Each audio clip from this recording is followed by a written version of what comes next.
How you doing? Doing good. How about y'all? Good. Good. Happy New Year. How you Happy too? New Year to Yes, you, sir. too. So you've been to some of these Big Ten arenas before, right? I was looking at, I mean, like 9 of the schools have 10,000 plus averages for fans. So what's it like going on the road in the Big Ten? It seems like it's, loud places, tough to win, right? Yeah. They're definitely tough places. I mean, I don't think I can name a single Big Ten stadium where their fans don't come and like show out and support, and they're talking trash, and it definitely gets loud and rowdy. So it's a fun environment to play in. the How whole about Big Ten. my alma mater, Northwestern? Do they Yeah. show up? Yeah, Northwestern, they definitely show up for sure. Okay. Yes, sir. Did you play at Nebraska? No, I didn't play at Nebraska. I played at Northwestern, though. Okay. Yeah, All right. Yeah. What As have you far seen as at- That's right. as far as the way the non-conference, especially the tail end of the non-conference, helped prepare you guys for the stretch coming up. What did you guys gain from the last couple of games? I really think it's just like we're continuing to see more and more like who we can be as a team and what we can do, and I think we've won in quite a few ways. Like against Arizona, we didn't have the best shooting game, but really grinded that win out. Gonzaga, we had a really good shooting game near the end of the second half. So it's just seeing that we can really be like national championship team, and then just having that momentum grow into conference play is gonna be really good for us. And you're obviously becoming adept at finishing tight games, right? I mean, how much is that going to help you the rest of the season when you're in those situations? Nah, for sure. I mean, Big Ten is tough.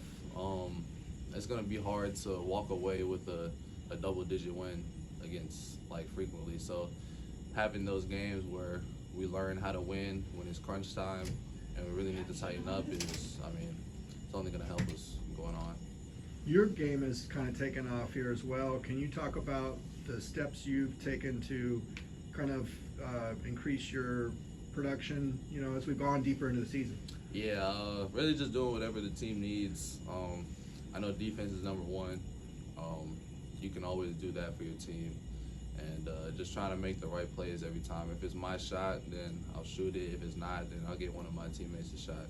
So whatever I can do to help the team win. What's your area of focus at this point for your own kind of improvement down the stretch here? Really just becoming like all-around player. Just becoming like a real true point guard. Just running my team, continuing my leadership, and just getting this team some wins for sure. Do you feel like you found some sort of like mental stability here your third year in college? Yeah, definitely.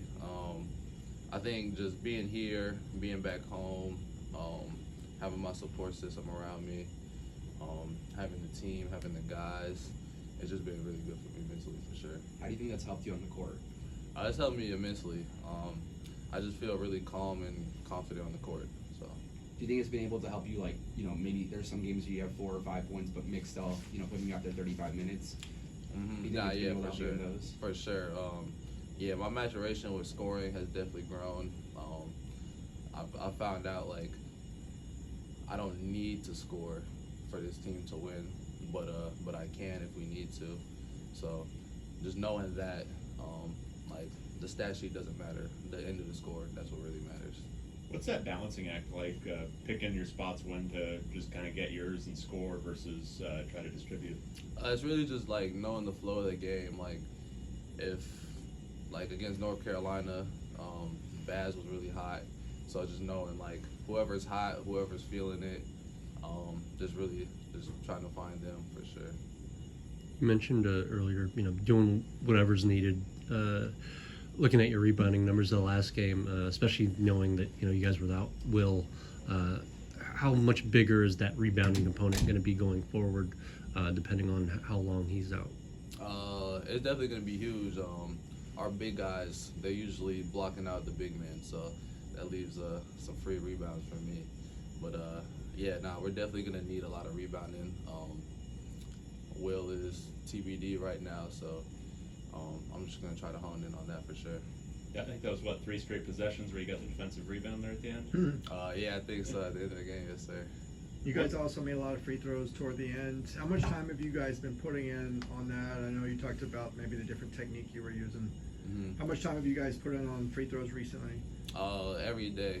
At the end of practice, we do a 2-minute shooting drill, and then we end it off with free throws. We're shooting for about like 10 minutes, so we've been working on it a lot for sure. What goes into rebounding is, you know, not a 6'9" guy for you. Yeah, really just I mean, I've seen so many basketball shot, so like I can usually tell where it's about to come off at, and looking at statistics and stuff, like depending on where they shoot it from, like more times than not, the ball is gonna come off a certain way, or land a certain way. So just kind of reading it as the ball's in the air. So yeah. Coach mentioned that he thinks you're one of the best point guards in the nation after that game against Gonzaga. I guess what does that sentiment kind of say to you?